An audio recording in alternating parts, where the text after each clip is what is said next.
ओम शांति। बहुत समय पहले किसी एक राजमहल में एक बहुत बड़ा उत्सव था और उस उत्सव में एक नाटक का आयोजन किया गया था।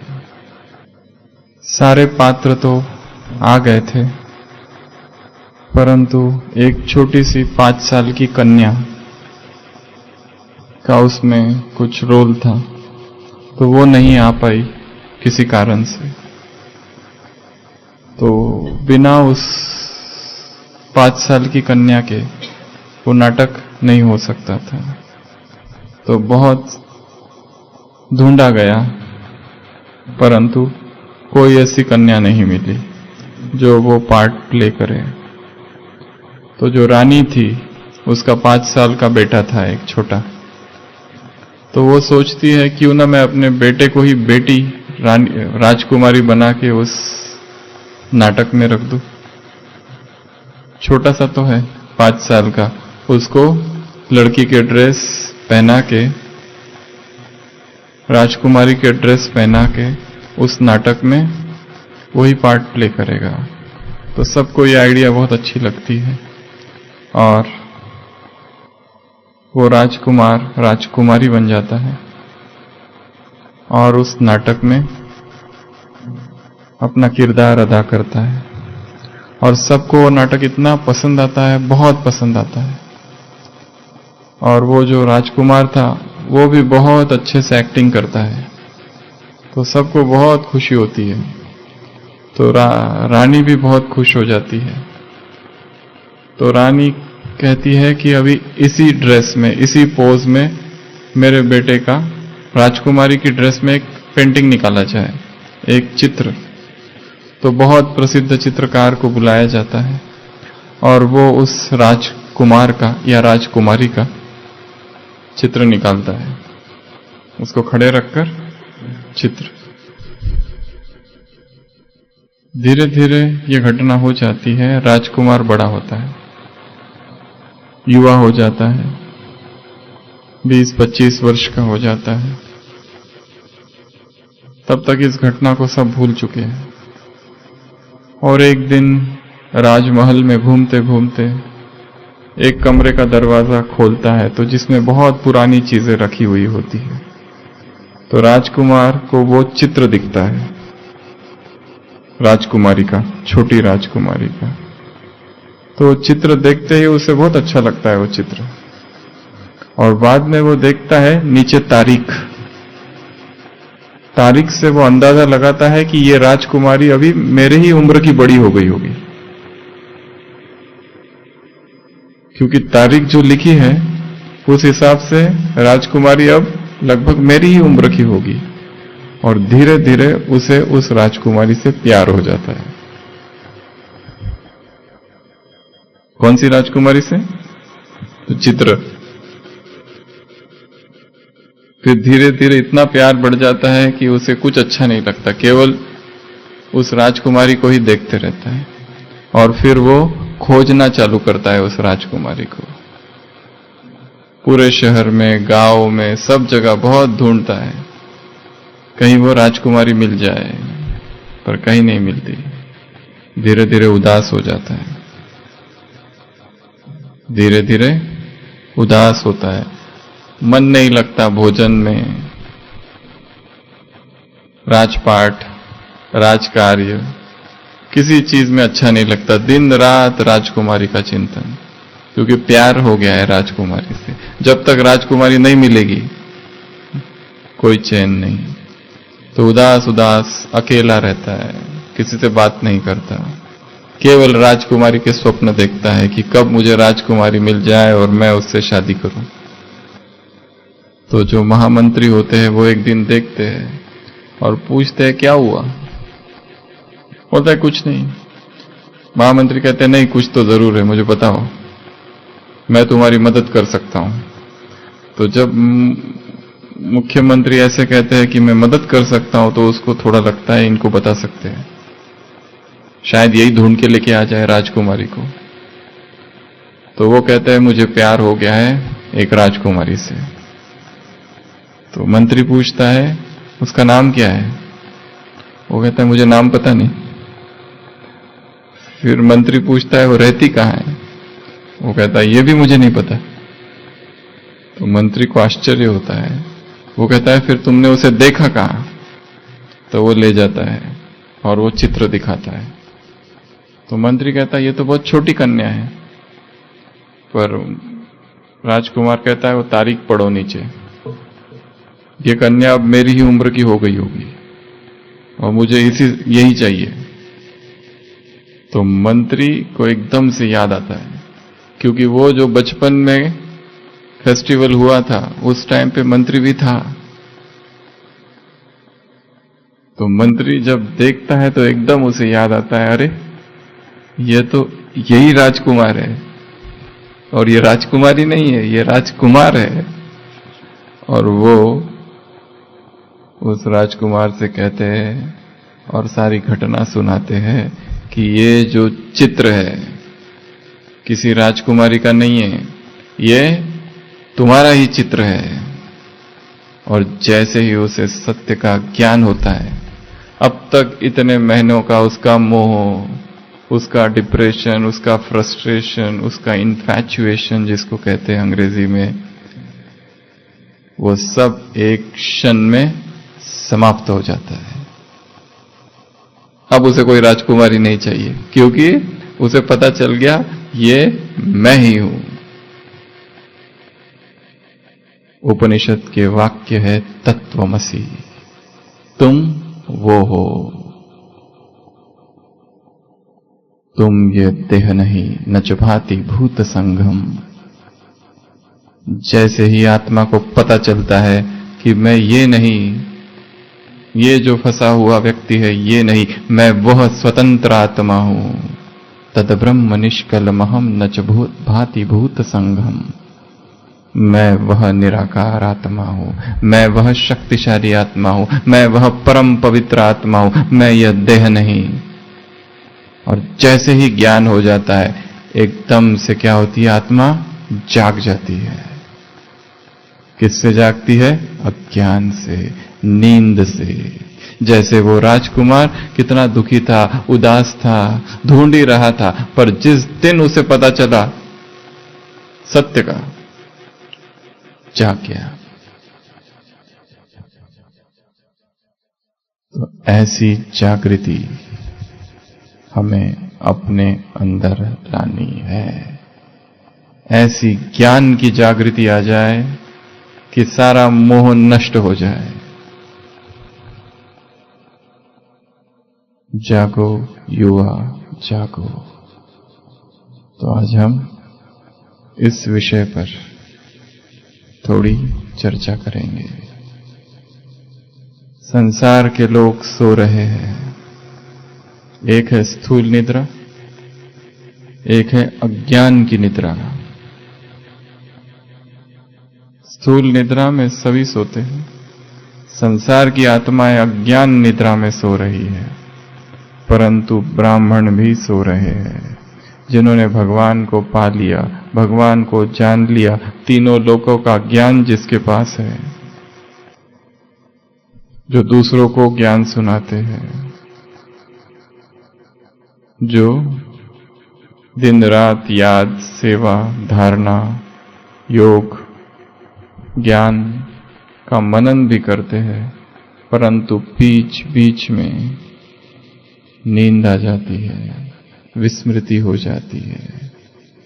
तो आज हम ऐसी श्रेष्ठ पुरुषार्थी आत्माओं की, साधारण पुरुषार्थी आत्माओं की नहीं, श्रेष्ठ पुरुषार्थी आत्माओं की निद्रा क्या है और उस निद्रा से कैसे जागे, उसकी चर्चा करेंगे। ऐसी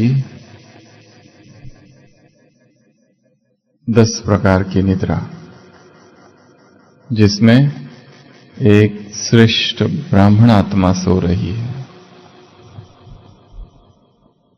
अज्ञान निद्रा से तो उठ गए, स्थूल निद्रा आवश्यक है बीच बीच में, परंतु ऐसी कुछ नींद है, तंद्रा है, स्लीप है, स्लंबर है, मूर्छित अवस्था है कि जिससे संपूर्ण रीति से जागना है। और जब तक नहीं जागते तब तक उस राजकुमार की तरह दुखी, उदास, मजनू की अवस्था, उसको लैला मिल ही नहीं रही है, क्या करेगा? सबसे पहली निद्रा है विस्मृति की निद्रा, sleep of forgetfulness, sleep of oblivion, विस्मृति की निद्रा। अज्ञान निद्रा से तो जाग गए, परंतु विस्मृत है ब्राह्मण आत्मा कि मैं हूं कौन, मेरे कर्तव्य क्या है, मुझे करना क्या है, व्हाट आर माय रिस्पॉन्सिबिलिटीज। अमृत वेला उठते ही संसार की दुखी आत्माओं की पुकार सुनाई दे, अशांत आत्माओं की चीख, परेशान आत्माओं की चित्कार, दुख के आलाप, भक्तों की पुकार, प्रार्थनाएं, क्या ये सब हमें सुनाई दे रहा है? क्या हम ऐसे जागे हैं या विस्मृत है, भूले हुए, भूल की निद्रा, कुछ याद नहीं, करना इतना सारा है। अमृत वेला उठा, योग किया और काम पूरा हुआ। हम आधार मूर्त और उद्धार मूर्त है संसार की आत्माओं के। अनिद्रा के शिकार है लोग, लोगों को नींद नहीं आती है, परेशान है, दुखी है, उदास है, मन में व्यर्थ चक्कर घूमता है। हमें उन्हें मुक्त करना है, और यदि हम ही दुखी है और उदास है और परेशान है तो उनको मुक्त कौन करेगा? ये विस्मृति है। बाबा ने कहा है तुम्हें सारे जग को जगाना है, सारे संसार के कल्याणकारी हो, एक आत्मा के नहीं, एक परिवार के नहीं, एक सेवा केंद्र के नहीं, एक राज्य के नहीं, एक देश के नहीं, एक प्रांत के नहीं, एक खंड के नहीं, सकल विश्व के। इतनी बड़ी रिस्पॉन्सिबिलिटी, इतना बड़ा काम हमें करना है, और हम विस्मृति में। सेवा केवल स्थूल सेवा नहीं, केवल प्रोग्राम आयोजन करने वाली सेवा नहीं, सूक्ष्म सेवा, मनसा सेवा, प्रकृति को पावन करने की सेवा। क्या ये कर्तव्य याद है या भूले हुए? भटकती हुई आत्माओं को ठिकाने लगाने की सेवा, क्या ये कर्तव्य याद है या भूले हुए हैं? असंख्य कर्तव्य है। भक्तों को साक्षात्कार कराने की सेवा, संसार की आत्माओं को भगवान से मिलाने की सेवा, ब्राह्मणों का जो किला है उन ब्राह्मणों को मजबूत करने की सेवा, ताकि इस किले से कोई भी बाहर ना जाए। किसी वरदान में बाबा ने कहा था ब्राह्मणों का संगठन में ऐसे वाइब्रेशंस हो, ऐसा करंट हो कि इस किले में इलेक्ट्रिसिटी हो, कोई भी इस इलेक्ट्रिसिटी से बाहर उधर ना जाए। तो अगर कोई जाए तो उसे करंट लग जाए, और अंदर ऐसा जबरदस्त करंट कि अंदर फेंका जाए वापस। Circle of electricity, electric current, यहां से कोई डिस्टर्ब होकर बाहर ना जाए। ब्राह्मणों की संभाल, ब्राह्मणों की पालना, संसार की आत्माओं की संभाल, संसार की आत्माओं की पालना। तुम जगत पिता हो, जगत माता हो, तो स्वयं को जगाना है। किससे? विस्मृति की निद्रा से। याद दिलाना है मुझे करना क्या है, और वो याद आएगी मुरली से, वो याद आएगा मुरली के चिंतन से, वो पॉइंट्स मिलेगी अव्यक्त मुरलियों से। तुम्हारे महान कर्तव्य तुम्हें पुकार रहे हैं। आज बाबा को स्थूल सेवाधारियों की कम आवश्यकता है। एक को बुलाए तो 100 आ सकते हैं, परंतु सूक्ष्म सेवाधारी बहुत कम है, जो अपनी श्रेष्ठ शक्तिशाली स्थिति से यज्ञ की और विश्व की पालना करते हैं। तो सबसे पहली निद्रा है विस्मृति। दूसरी निद्रा आलस्य की निद्रा, स्लीप ऑफ लेजीनेस। इतनी सारी चीजें करनी बाकी है, एक लिस्ट बनानी है, रिमेनिंग ड्यूटीज, रहे हुए कर्तव्य क्या क्या है। इससे पहले कि हम शरीर छोड़ दें, इससे पहले कि सृष्टि का विनाश हो जाए, अपने आप को जगाना है आलस से।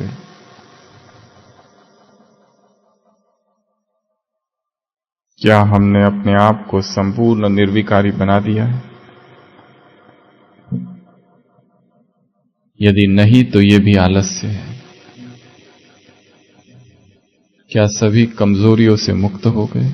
यदि नहीं तो ये भी आलस्य है।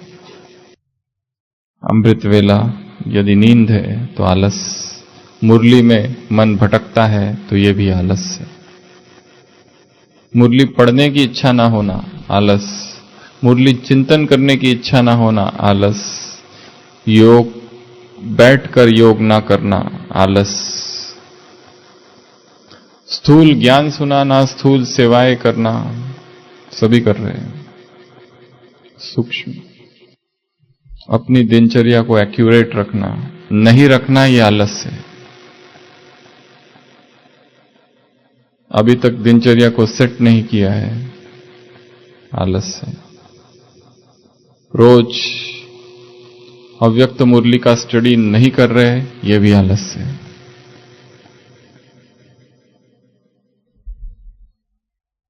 आलस अर्थात केवल जाकर सो जाना नहीं है, बहुत सारी चीजें हैं। वो सारी चीजें ना करना आलस्य है। तो इस निद्रा से भी खुद को जगाना है। एक संत थे, शायद महाराष्ट्र के कोई संत, वो 50 लोगों के साथ तीर्थ यात्रा पर जा रहे थे। तो उनको एक चोर मिल गया। उस चोर ने कहा कि मुझे भी आपके साथ जाना है, मैं इस चोरी की आदत से छूटना चाहता हूं। 2 मास की यात्रा है, भारत भ्रमण तीर्थ यात्रा, तो मुझे भी साथ ले लो। पर वो बहुत पक्का चोर होता है, साधारण चोर नहीं, बहुत सीजन्ड चोर। तो सारे लोग कहते हैं नहीं नहीं इसको मत लेना, नहीं तो यहां ये चोरी करना चालू करेगा। तो संत सोचने लगते क्या किया जाए, ले या न ले। तो चोर बहुत कहता है नहीं, मेरी रिक्वेस्ट है कि आप मुझे ले लो, मेरा भी कल्याण करो, सारे विश्व का कल्याण करते हो, कल्याण की तो मुझे जरूरत है, ये जो 50 लोग हैं उनसे। तो संत कहते ठीक है तुम आ जाओ, पर एक शर्त पर, जब तक तुम हमारे साथ नहीं रहोगे 2 मास चोरी नहीं करना। तो चोर कहता ठीक है, 2 मास के लिए बिल्कुल चोरी नहीं करूंगा। तो उसको ले लिया जाता है। रात होती है, सारे लोग एक जगह रुकते हैं, और दूसरे दिन उठते ही कोई कहता है मेरा पर्स कहां है, कोई कहता है मेरी किताबें कहां हैं, कोई कहता है मेरा सामान कहां गया। हलचल हो जाती है पूरी, परंतु थोड़ी ही देर में हर एक को अपनी अपनी चीज मिल जाती है। जिसकी किताब एक हो गई वो दूसरे की झोली में किताब रखी है। चोरी कुछ नहीं हुआ, जिसका सामान चोरी हो गया था वो किसी और की झोली में रखा था सामान। तो क्योंकि चोरी हुई नहीं तो बात वहीं खत्म हो जाती है। फिर और चलते हैं, रात होती है, फिर सोते हैं। फिर दूसरे दिन कई लोग कहते हैं अरे मेरे कपड़े कहां गए, कपड़े गायब। कोई कहते हैं मेरा इसमें कोई स्थूल सामान था वो कहां चला गया, किसी की चाबी गुम हो गई, पर थोड़ी देर के बाद देखते हैं, ढूंढते हैं यहां वहां, तो एक दूसरे की बैग में सामान मिल जाता है। तो चोरी हुई नहीं, क्योंकि सबको अपना अपना सामान मिल गया। तो संतों को लगता है ऐसा क्या हो रहा है, तो वो एक दिन रात में जागते हुए बैठते हैं, और जैसे ही जागते हुए बैठते हैं, देखते हैं आधी रात होती है, वो चोर उठता है, जो चोर साथ में है, और वो एक की झोली से सामान निकालता है और दूसरे की झोली में डालता है, सारे का सामान इधर से उधर कर देता है और फिर सो जाता है। तो दूसरे दिन सुबह संत उस चोर को बुलाते, इधर आओ, तुमसे कहा था कि तुमको चोरी नहीं करनी है और तुमने वादा किया था। तो चोर कहता है, मैंने चोरी न करने का वादा किया था, चीजों को एक्सचेंज इधर उधर करने का वादा थोड़ी ना नहीं किया था, नहीं करने का। और मेरी इतनी पुरानी आदत है, एक दिन में थोड़ी जाएगी। जैसे ही रात होती है हलचल हो जाती है, बिस्तर पे मैं सो नहीं सकता रात में, कुछ ना कुछ इधर से उधर जब तक ना कर दूं नींद नहीं आती है। तो चोरी तो गई, पर हेरा फेरी नहीं गई। चोरी करना तो बंद कर दिया, पर अभी भी सामान इधर से निकाला उधर डाला, उधर से निकाला उधर डाला। और वो कहता है, ये मेरी प्रैक्टिस भी तो जरूरी है ना, क्योंकि 2 मास के बाद तो मुझे चोरी वापस चालू करनी है, इसलिए प्रैक्टिस तो चाहिए कि नहीं। तो वो कहता है, इतना मुझे कंसेशन दे दो आप बस। ये कहानी हम इसलिए बता रहे हैं कि विकारों को तो छोड़ दिया स्थूल, परंतु इधर से उधर करना अभी भी चालू है। चोरी पूरी गई नहीं है, उसने वादा किया था चोरी छोड़ दूंगा, चोरी तो छोड़ दी, पर सामान इधर से उधर अभी भी डाल रहा है, ये भी चोरी ही है। विकारों के सूक्ष्म अंश अब तक हमारे अंदर हेराफेरी कर रहे हैं, अर्थात ये भी आलस्य है। तो पहली निद्रा है विस्मृति की निद्रा, दूसरी निद्रा है आलस्य की, तीसरी निद्रा है गफलत की निद्रा। गफलत अर्थात ब्लंडर, मिस्टेक, बड़ी भूल। भगवान का सर्वश्रेष्ठ ज्ञान प्राप्त हुआ, परंतु फिर भी भूले करना चालू है। छोटी छोटी भूल, छोटा छोटा श्रीमत का उल्लंघन, कहीं ना कहीं कुछ ना कुछ हो रहा है। कभी कुछ देख लिया जो नहीं देखना चाहिए, कभी कुछ पढ़ लिया जो नहीं पढ़ना चाहिए, कुछ सुन लिया जो नहीं सुनना चाहिए, कुछ ना कुछ गफलत, मिस्टेक हो रही है। मुरलियों में आता है, बाप आए हैं अभूल बनाने के लिए, और रोज कुछ ना कुछ मिस्टेक, भूले हो रही है। और भूल व्यक्ति तब करता है जब बेहोश हो जाता है, मूर्छित, अनकॉन्शियस।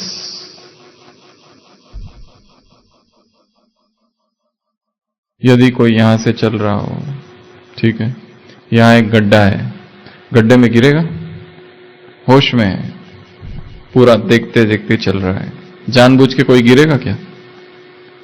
हां, परंतु उसको नींद आ रही है, या बेहोश है, या पी लिया है, मूर्छित, नशा है, तो गिर सकता है। परंतु जो जागा है, जो होश में है, जो चौकस चौकन्ना है, कंप्लीट अवेकन्ड स्टेज में है, एनलाइटेंड स्टेज में है, तो उसमें नहीं गिरेगा। यदि हम गिर रहे हैं, और यदि हमसे भूले हो रही है, यदि हमसे गफलत, मिस्टेक्स हो रही है, ब्लंडर्स हो रहे हैं, इसका मतलब हम जागे हुए नहीं है। कौन सी भूले हैं और क्यों होती है, और क्यों क्यों बार बार वही भूल होती है? महाभारत में उदाहरण है यक्ष और पांडवों का। 5 पांडव जब वनवास में होते हैं, प्यास लगती है, नकुल जाता है, पानी पीने लगता है तो यक्ष प्रकट होता है। वो कहता है मेरे प्रश्न का उत्तर दो, उसके बाद में ही पानी पीना। वो नहीं देता है, मर जाता है। दूसरा सहदेव, अर्जुन, भीम, चारों ही मर जाते हैं। युधिष्ठिर आता है। युधिष्ठिर अपने भाइयों को मरा पड़ा देखकर दुखी होता है, पानी पीने लगता है तो यक्ष कहता है रुको, पहले मेरे प्रश्नों का उत्तर दो, उसके बाद में ही पानी पीना, और यदि तुमने उत्तर दिया तो तुम्हारे चारों भाई जीवंत हो जाएंगे। बहुत सारे प्रश्न पूछे जाते। एक प्रश्न उसमें होता है कि संसार में सबसे आश्चर्य की कौन सी बात है? तो युधिष्ठिर उत्तर देता है मनुष्य इतनी भूलें रोज करता है परंतु अपनी भूलों से कभी नहीं सीखता। एक ही भूल बार बार करता है परंतु भूल से नहीं सीखता। यही सबसे बड़ी आश्चर्य है। एक के प्यार में फंसता है, उधर से धोखा मिलता है, थोड़ी देर के बाद दूसरे के प्यार में जाके फंसता है, सीखा ही नहीं पहले से। मनुष्य प्रेम की फिलॉसफी को ही समझा नहीं, ह्यूमन लव। एक से बुद्धि गई, फिर दूसरा, दूसरे से गई तीसरा, भटकते रहता है। तो तीसरी निद्रा है गफलत की निद्रा। चौथी निद्रा है अलबेलेपन की निद्रा, स्लीप ऑफ केयरलेसनेस। काम कर रहे हैं परंतु केयरलेस, एक्यूरेसी नहीं है। सबको बताया है यहां यहां जाना, यहां यहां पहुंच जाना, हर एक सोचता है इतना जल्दी जाने की क्या आवश्यकता है। वो उसी तरह है जब राजा ने कहा था कि हमारे गांव के सभी बहुत अच्छे लोग हैं, प्रजा बहुत ही अच्छी है, ईमानदार है, और जब कहा था, घोषणा की थी ये तालाब को दूध से भर देना है, सब अपने अपने घर का दूध लाकर, तो सबने क्या किया? सबने अपने अपने घर का पानी लाकर डाल दिया, क्योंकि हर एक को लगा एक गिलास पानी में डालूंगा तो क्या फर्क पड़ता है, बाकी सब तो दूध ला रहे हैं ना। और जब सुबह देखा तो खाली पानी ही था, बस दूध था ही नहीं, क्योंकि हर एक ने सोचा दूसरा दूध लाएगा। अलबेलापन अर्थात केयरलेसनेस। केयरलेसनेस योग में, धारणा में, सेवा में, ड्यूटीज में, कर्तव्य में, हर चीज में, पुरुषार्थ में, तपस्या में, बात करने में, बात करते करते ऐसा कुछ बोल दिया केयरलेस होकर कि बाद में पश्चाताप करते रहे। छोटी सी भूल, जीवन भर पश्चाताप। केयरलेसनेस। अपने को इस नींद से भी जगाना है। अगली निद्रा है डिजिटल स्लीप। डिजिटल स्लीप वो क्या होती है? क्या होती है? डिजिटल स्लीप में क्या क्या है? Mobile, TV, internet, social media, computer, online shopping, online games, online news, photography, और 10वां ई कॉमर्स, ई बिजनेस, ऑनलाइन बिजनेस। ये सारी चीजों में बुद्धि फंसी रहे, डूबी रहे, ये भी एक नींद है। इसका नाम है डिजिटल स्लीप।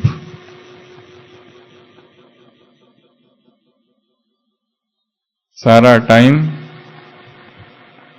फॉरवर्ड, सारा टाइम अननेसेसरी सर्फिंग, सारा time YouTube, WhatsApp, messages, Facebook, लेन देन, कॉल, लॉन्ग कॉल्स। बहुत अच्छा साधन है। इससे बहुत सेवा हो सकती है, परंतु यही माया का सबसे विकराल और भयंकर रूप भी है। लेटेस्ट फॉर्म है माया का, पता ही नहीं चलता ये माया है, क्योंकि रूप इतना सुंदर है दिखने में। कहीं लिखा भी नहीं है मैं माया हूं।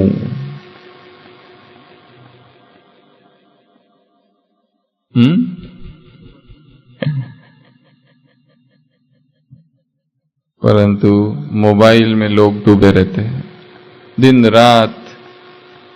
Online games, online shopping. Shopping में एक ही बटन दबाना होता है, बटन दबाया, बाय, और आ गई चीज, और दबाते ही रहो, दबाते ही रहो, करते ही रहो, करते ही रहो। तो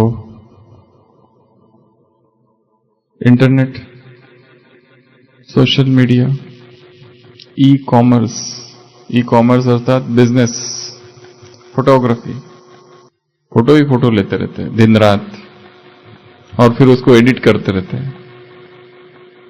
कोरल ड्रॉ, फोटोशॉपी, ग्राफिक्स,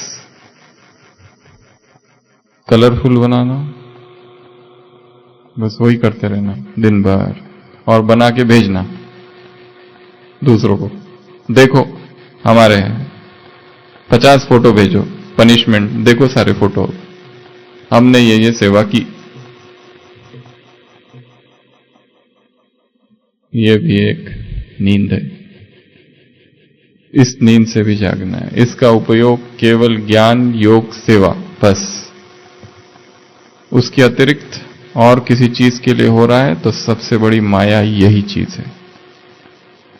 तो ये कौन सी स्लीप है?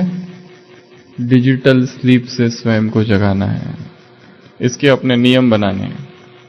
इतने से इतना समय तक इसको प्रयोग करेंगे। इंटरनेट जब काम है बस, बाकी ऑफ,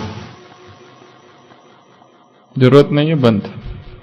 हजारों ग्रुप्स में ज्वाइन करके रखा है किसी ने, जरूरत है कि सारे ग्रुप्स में रखने की? एग्जिट। हर दिन नया ग्रुप बनाता है और जबरदस्ती ऐड कर देता है बिना पूछे। और ग्रुप्स में क्या आता है? गुड मॉर्निंग, हैप्पी अमृत वेला,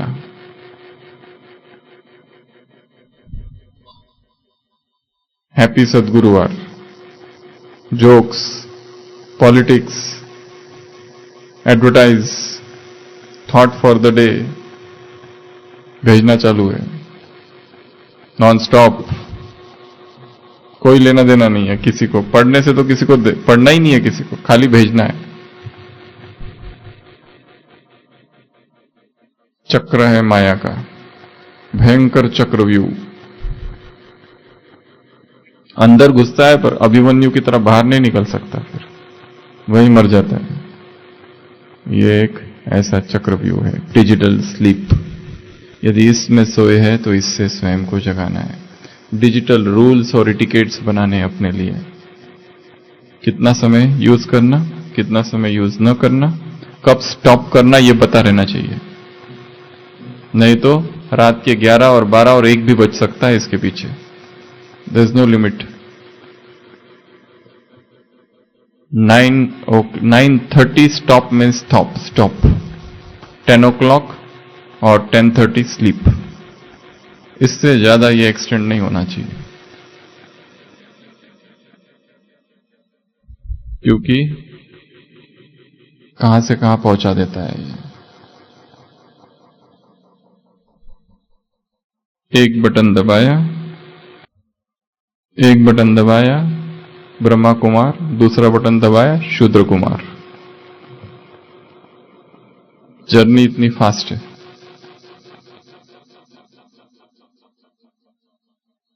कितने हो गए? 5। छठवां, धन की नींद, वेल्थ, या जिसको कहो लोभ, ग्रीड। बाबा के लिए पैसा चाहिए, सेवा में पैसा लगाना है, इसलिए पैसा कमा रहे, परंतु वो पैसा कमाते कमाते इतने डूब गए कि जिसके लिए कमाया जा रहा है वही भूल गया। संकल्प क्या था कि बाबा के लिए करना है। क्यों करना है? बाबा की सेवा में लगाना है सब। ठीक है, संकल्प बहुत अच्छा है, परंतु दौड़ ऐसी है उसकी कि भागते भागते कहां पहुंच गए, वहां बाबा है ही नहीं, बाबा ही गया। जिसकी सेवा कर रहे हैं वही भूला हुआ है। धन जबरदस्त निद्रा है। संसार यदि छोड़ दिया और कोई यहां है, यहां पर भी धन एक माया है। उसके बाद ज्यादा हमारे पास कम कंपैरिजन। तो छठवां है धन की निद्रा। अगला है फूड, भोजन, स्वाद, टेस्ट, वो भी एक बहुत बड़ी निद्रा है। द्वापर में देखा ना, ब्राह्मण लोग भोजन करने जाते हैं, पेट कैसा होता है उनका। ब्राह्मणों को बुलाते हैं ना संसार में, किस लिए बुलाते हैं? दक्षिणा, भोजन, और कुछ लेके भी जाते हैं साथ में। तो ये भी एक नींद ही है। रस में डूबे हुए, स्वाद में डूबे हुए, संयम जहां नहीं, इंडल्जेंस जहां है, सेल्फ इंडल्जेंस, विलासिता, भोग, दिन रात उसी का चिंतन। ये खाऊं या वो खाऊं, अब ये खाया, दोपहर में क्या खाना है।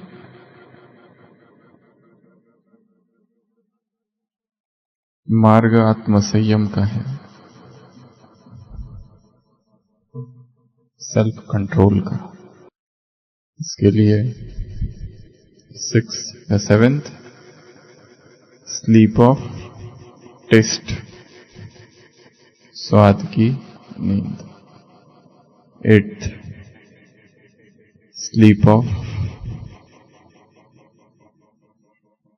लस्ट, काम की निद्रा। काम विकार एक जबरदस्त नींद है, नशा है। जो उसमें डूबते हैं बाहर निकलना बहुत कठिन। क्यूरियोसिटी, उत्कंठा क्या है, ये क्यूरियोसिटी ही आत्मा को फंसा देती है।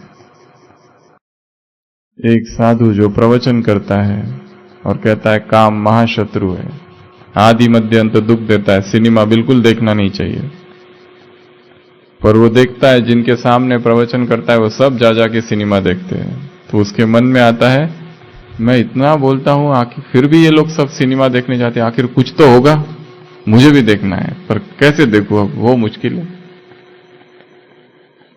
इतने बड़े पहुंचे हुए योगी और हजारों के सामने प्रवचन करते, पर जिनके सामने प्रवचन करते उनको ये एक ही बात बताते, काम महाशत्रु है, बिल्कुल सिनेमा का त्याग कर दो। पर बाद में देखता है सब छुप छुप के सिनेमा देखने जाते, तो उसको लगता है मैं भी तो जाऊं, कुछ तो बात होगी।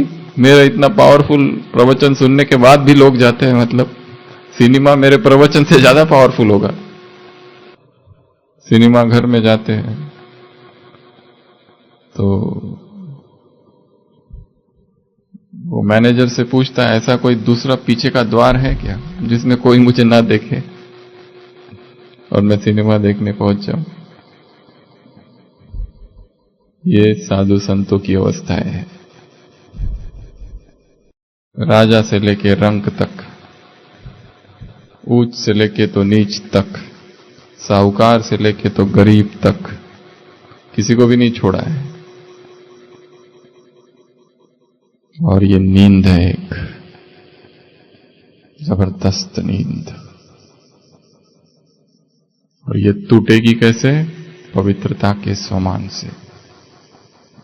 जैसे अभी यहां अभ्यास किया था, एक वर्तुल बन गया था, एक पवित्रता का कुंड।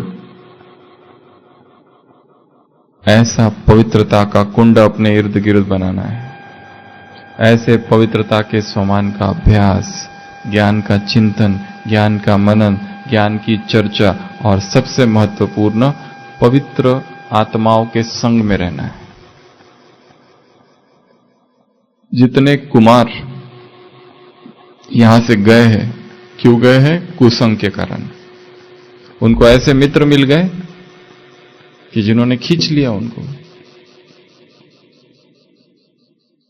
पहले बहुत अच्छे कुमार थे, फिर संसार में गए, फिर एक के 2 से 3 और 4 हो गए, और अभी वापस आ गए ज्ञान में अपने बच्चों को लेकर, और कहते ये बच्चे भी शिव बाबा के हैं, और कहते हैं ये मेरी युगल है ना, इसी के लिए मैं गया था, इसको ज्ञान में लाने के लिए।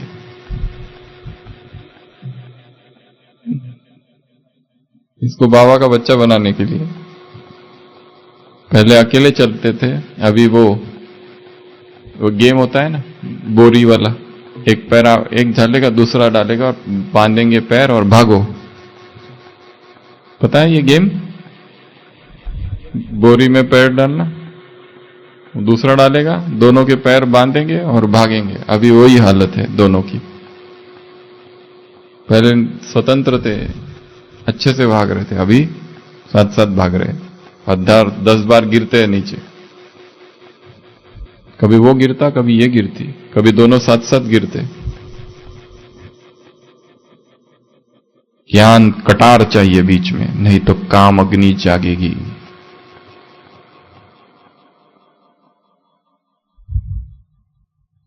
काम जबरदस्त नींद है, नशा है, मूर्छा है, state of delirium, unconsciousness, fainting.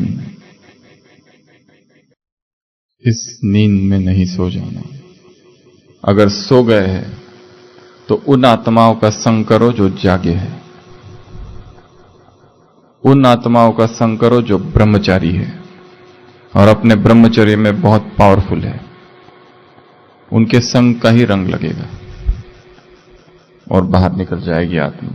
नहीं तो ये संसार पूरा काम से भरा हुआ है। Channel, TV, media, newspaper, books, magazine, सब जगह क्या है? काम। दूसरा कुछ है ही नहीं। कूट कूट के काम भरा है। वातावरण, वायुमंडल में वासनाएं घूम रही है। सारा संसार उसी में डूबा है। और यहां भगवान कह रहे संपूर्ण पवित्रता। कितनी कठोर साधना चाहिए। ढीली ढीली साधना करके नहीं होगा। मुरली भी सुन रहे और कमरे में जाके मूवी भी देख रहे हैं तो पवित्रता होगी? मुरली के गीत भी सुन रहे, बाबा के गीत भी सुन रहे और घर में जाके रोमांटिक सॉन्ग सुन रहे तो पवित्रता होगी? मुरली भी पढ़ रहे और संसार की मैगजीन भी पढ़ रहे तो पवित्रता होगी? मुरली भी पढ़ रहे, ब्राह्मणों का संग कर रहे और यहां से जाने के बाद अपने मित्रों के साथ पिकनिक भी जा रहे हैं तो पवित्रता होगी? यहां का ब्रह्मा भोजन भी खा रहे पर बाहर जाने के बाद बाहर का आइसक्रीम, बाहर की बिस्किट्स, मशीन मेड, वो भी खाना चालू है तो पवित्रता होगी? इतनी सस्ती है क्या? बहुत महंगी चीज है पवित्रता। Very expensive commodity, purity. बहुत त्याग करना पड़ता है, बहुत तपस्या करनी पड़ती है, तब मिलती है। Most expensive commodity, most expensive food item, purity. Most expensive gift.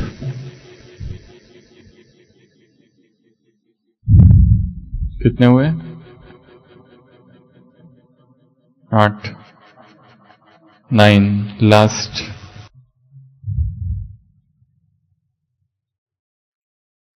Sleep of. एक ऐसी चीज जिसको ब्राह्मण आत्मा करना तो नहीं चाहता है, परंतु थोड़ा थोड़ा करता ही है। Fashion, sleep of fashion. Fashion, makeup, श्रृंगार, hair dye, cream, powder, mehndi, tattoo, nail polish. बहनें थोड़ी ज्यादा करती है, भाई कम करते। Haircut, style, shoes, belts, stylish, colourful clothes, stylish. यहां जब तक है तब तक ठीक, यहां से बाहर जाते ही फैशन चालू। कारण बाबा ने तो कहा है ना, कलर ड्रेस भी पहनो और सेवा करो। बाबा ने ऐसा थोड़ी कहा है कि व्हाइट ड्रेस ही पहनते रहो, परंतु व्हाइट प्रोटेक्शन है। वो जो सन्यासी होते हैं भगवे वस्त्र पहनते हैं, बौद्ध भंती देखे क्या पहनते हैं, उनके अपने ड्रेस होता है, फिक्स्ड ड्रेस कोड। या ऐसा है कि वो बौद्ध भिक्षु कहीं और चला जाए या ब्रह्मा कुमारीज में आना है तो सोचता है अरे मैं ऐसे पहन के कैसे जाऊं, मुझे तो व्हाइट पहनना चाहिए जैसे वो लोग पहनते हैं। सोचते हैं वो वही ड्रेस पहन के आएंगे, उनका अपना ड्रेस कोड है और वो ड्रेस उनको याद दिलाता है मैं सन्यासी हूं, ये गृहस्थी है, ये अलग मैं अलग। और यहां पर कोई कोई बैच तो पहनते हैं, पर इतना छोटा सा बैच इधर यहां पे बटन बैच, ताकि किसको पता भी ना चले और कोई पूछे बैच कहां है तो ये है। बाकी इधर शर्म लगती है, थोड़ी सी डर भी लगता है, कोई पूछे तो क्या कहेंगे। कोई कहते अच्छा तुम भी ओम शांति में चले गए, तुम तो अच्छे थे पहले, तुमको क्या हो गया, तुम भी फंस गए। वो जो सरदार जी होते हैं सिख, वो अपनी पगड़ी निकालते हैं क्या? नहीं ना, उनको शर्म लगती है। वो मिलिट्री वाले मिलिट्री का ड्रेस पहन के घूमते हैं, उनको लगता है अरे लोग क्या कहेंगे, ये तो मुझे अपने कैंपस में पहनना चाहिए, बाहर ये नहीं पहनना चाहिए। वो नर्स सड़क से जाती है ड्रेस पहन के हॉस्पिटल, तो उसको लगता है ये मैंने क्यों पहना, यह तो हॉस्पिटल में पहनना चाहिए, उसको डर नहीं लगता। वैसे ये भी हमारा ड्रेस है, बैच भी हमारा ड्रेस है। एक बहन थी, वो कहती थी कि रात में भी फुल ड्रेस में वो सोती है, यदि भूकंप आ जाए अचानक तो, क्योंकि उनके देश में भूकंप आते रहते हैं छोटे छोटे झटके। तो सादगी, सिंप्लिसिटी, बहुत ज्यादा सजावट, दिखावा, शो ऑफ, पॉम्प, भपका, और ऐसे ड्रेस की अगर कोई दूसरा ही आकर्षित हो जाए हमारी तरफ तो हेयर स्टाइल। आत्मा को सुंदर बनाना है, ना कि देह को। तो ये भी एक क्या है, नींद। तो ऐसी टोटल कितनी हो गई, 10, 9 की 10। तो last sleep of sight seeing, ये देखूं, वो देखूं, इधर घूमने जाऊं, उधर घूमने जाऊं। ज्ञान योग के लिए टाइम नहीं है, दुनिया भर घूमने के लिए बहुत टाइम है। ग्रुप्स बनाओ और जाओ घूमने, और जाते समय और घूमते समय अमृत वेला मिस हो रहा है। मुरली सुनी नहीं सुनी, क्योंकि मुरली सुनने के टाइम पे निकलने का टाइम है, क्योंकि वो जो स्पॉट है सनराइज स्पॉट, उसी टाइम पे सूरज उगता है, वो मिस हो जाएगा नहीं तो। सनसेट पॉइंट पर जाना है तो शाम को निकलना पड़ेगा, योग छोड़ना पड़ेगा। वो पूरी साइट सीइंग की दिनचर्या 3 दिन 4 दिन 7 दिन, उसमें ज्ञान योग सब एक तरफ। वो साइट सीइंग करते ही मृत्यु हो गई तो अंतमति सो गति। हां, पिकनिक जाओ, परंतु ज्ञान योग की पिकनिक हो। अगर कहीं गए भी तो पहले योग, फिर कुछ स्पिरिचुअल एक्टिविटी वहां पर हो। खाली खेल पाल किया, मस्ती मौज की और आ गए, वेस्ट, टाइम वेस्ट है। ये भी एक नींद है, साइट सीइंग। बाबा कहते पिकनिक कहां करो? सूक्ष्म वतन में करो। जो सुबह वो बहन ने कितनी अच्छी पॉइंट सुनाई, बाबा मेरा माशूक है, लवर है, वो मुझे रोज घुमाने लेके जाता है, दूर दूर तक घुमाने ले जाता है। कभी सूक्ष्म वतन, कभी परम धाम, कभी सतयुग में। सुना ना सुबह, कितनी अच्छी बात बताई बहन ने। मेरा इतना प्यार करता है मुझे कि रोज गिफ्ट लेके आता है और रोज मुझे घुमाता है, जैसे पति पत्नी को घुमाते हैं वैसे बाबा भी घुमाएगा। तो ऐसी ये 10 स्लीप। पहली किसकी निद्रा? विस्मृति की निद्रा।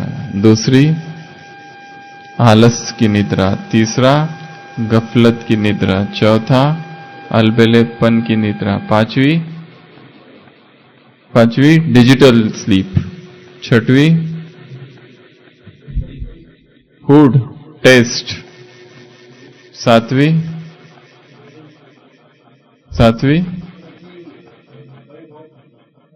धन की निद्रा। आठवीं लस्ट की निद्रा। अगली फैशन की निद्रा। और लास्ट साइट सीइंग। ये सारी एक रीति से नींद है, और इससे व्यक्ति तब जागेगा जब ज्ञान होगा। जैसे उस राजकुमार को जैसे पता चला ये मैं ही हूं, तत्वमसी, thou art that, वो एकदम से जाग गया। कितना टाइम लगा उसको भूलने के लिए राजकुमारी को? यदि किसी को किसी से प्यार हो जाए और उसको कहो कि इसको भूल जाओ, भूलता है क्या? सारी जीवन भर याद रखेगा। उसकी दूसरी तरफ शादी भी हो गई, फिर भी उसको नहीं भूलता है। First love.